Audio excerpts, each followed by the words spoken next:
What's up guys, Brett from Ozminis here. We get a lot of questions on how to install certain parts on these bikes, so we're going to do a YouTube series and explain how to do a lot of these part installs.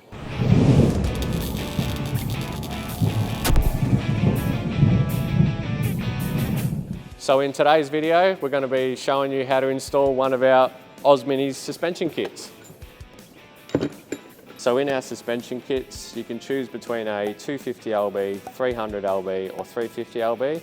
Today we're installing a 300lb kit, which comes with the D&M rear shock, the extended damping rods by 1.5 inch, and our heavy duty fork springs, which are 30% stiffer than stock. These are the spacers that go on top, which I'll explain later.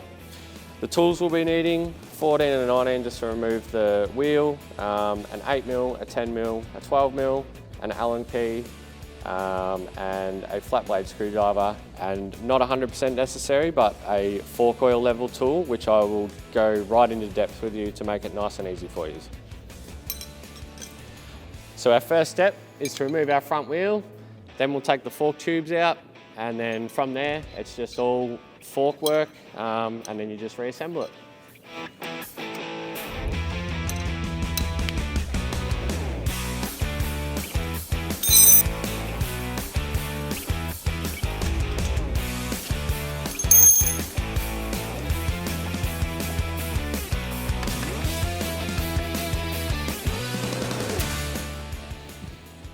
So a little tip that I do when I'm taking apart a motorbike, this is just a simple one, but put the nut back on the axle, put the spacer on the way that it came in, and that way when you go to install it, it's all in the right pattern. So just a little tip. And now we're going to remove the front number plate. It's alright if they fall down, there's not much you can do, it's quite tight in there.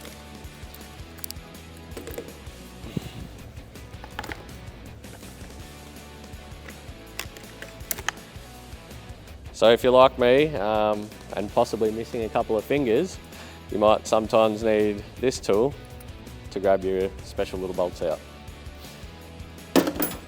So as I was saying before, I like to put the bolts back where they go, wherever you can, just to save losing them or getting confused by any regard. So next step, to remove the brake clamp line, disconnect that from the fork, and then swap over to your 12mm socket.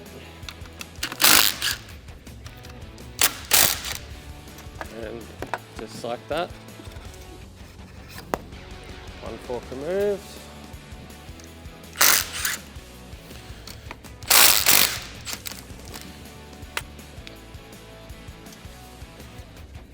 Fork number 2. Okay, so from here we're going to disassemble the fork. You're going to need a oil drain pan, a 17mm socket, and a 5mm Allen key for the bottom.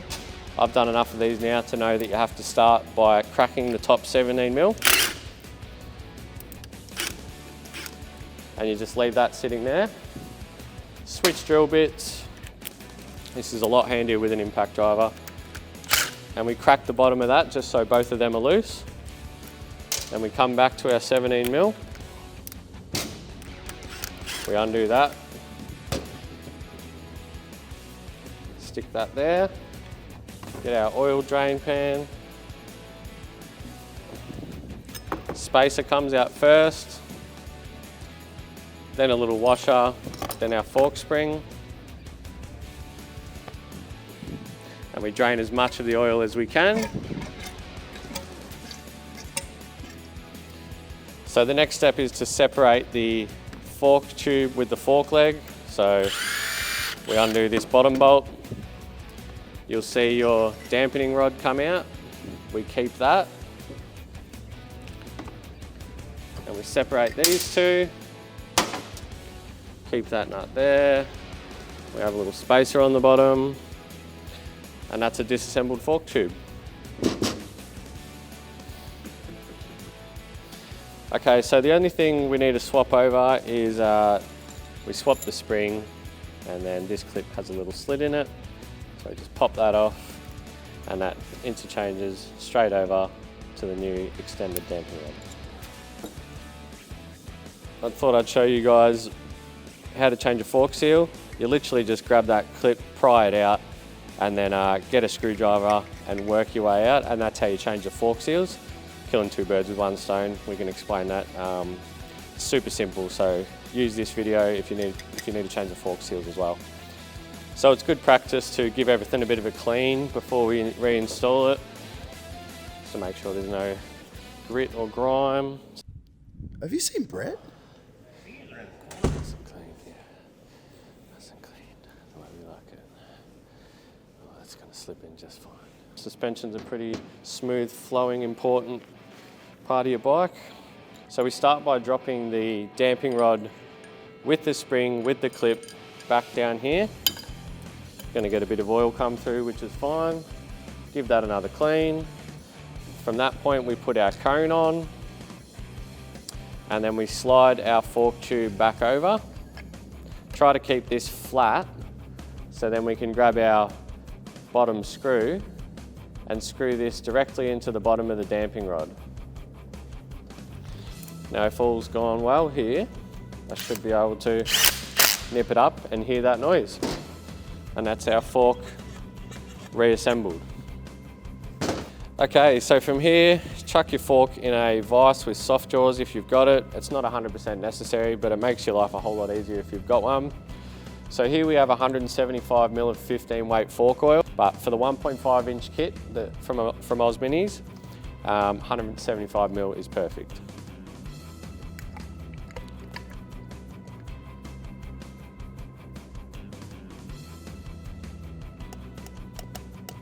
Okay, so now the final step.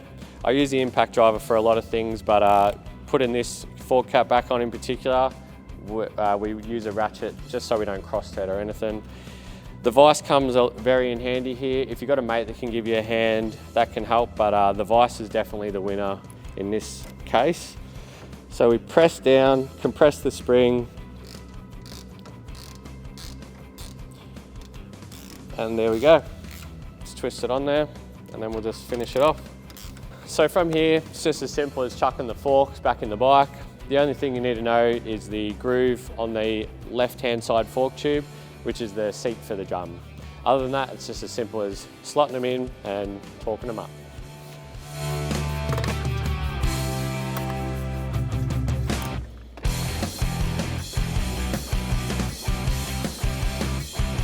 So from here, we're just going to do up our brake line clamp, and then we're going to torque our fork clamp bolts. So for the bottom bolt, it's 24 foot-pounds, top bolt is 16 foot-pounds.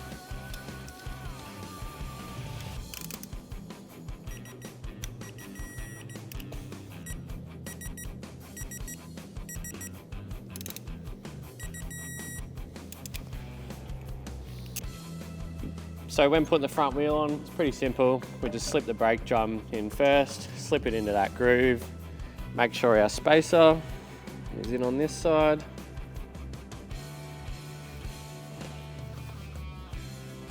Make sure this all lines up.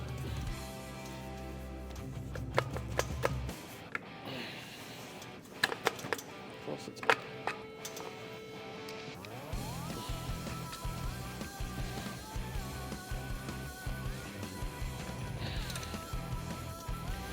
nice and snug. And that's your front end forks done. All right, so the next stage of the suspension kit is the rear shock. We won't bore you too much with disassembling it, but we take the seat off and we unclip the plastics on each side so they're separated so we can get to the top bolt and the bottom bolt.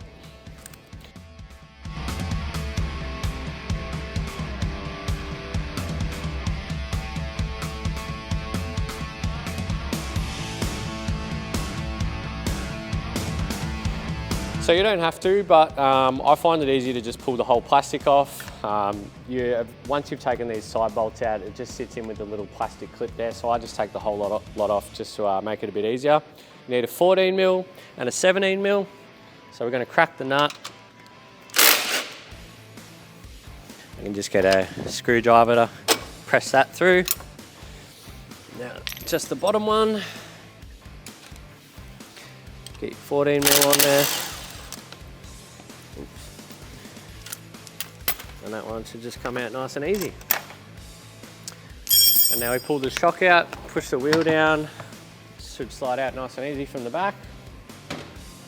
And now is one of our most frequently asked questions when installing the D&M rear shock, the filing on the frame. You guys, I can guarantee you've heard it at some point. So we're going to show you exactly what we're talking about when we talk about the filing of the frame.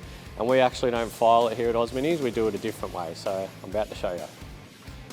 So what people are talking about is this little V in here. On the tops of the V, that's where the top of the shock sits, and we need to tap them down a little bit so the shock can seat in there. So what we do is we get a screwdriver and we give it a little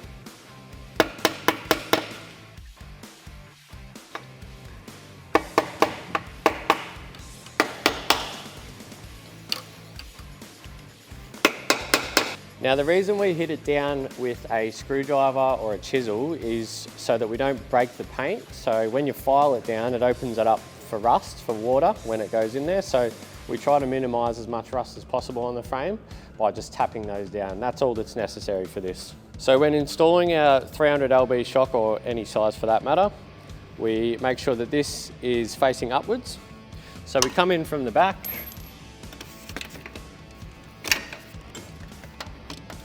and then if you see through this little eyelet down here, when the frame isn't knocked down, it sits up like that. But now that we've done the frame, we can fit our bolt through nice and easy. And that's the tip. So then it's just a matter of getting in from behind and sticking it in.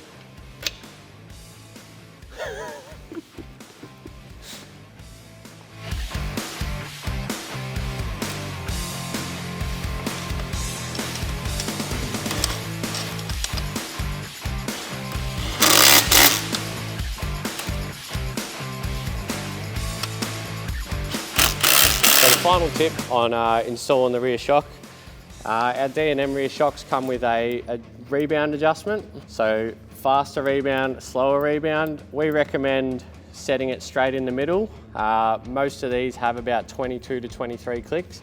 So set it about 11, bounce on it, see how it feels, and then you can adjust your slower or faster rebound from there. So final note on the suspension kit, when you do the 1.5-inch extended damping rods, it obviously drops the forks a little bit lower and it stretches your front brake cable. It's not 100% necessary, but we highly recommend you get the extended brake cable, just for the reason of if you're in the air and there's tension on the cable, it's going to lock your front wheel up.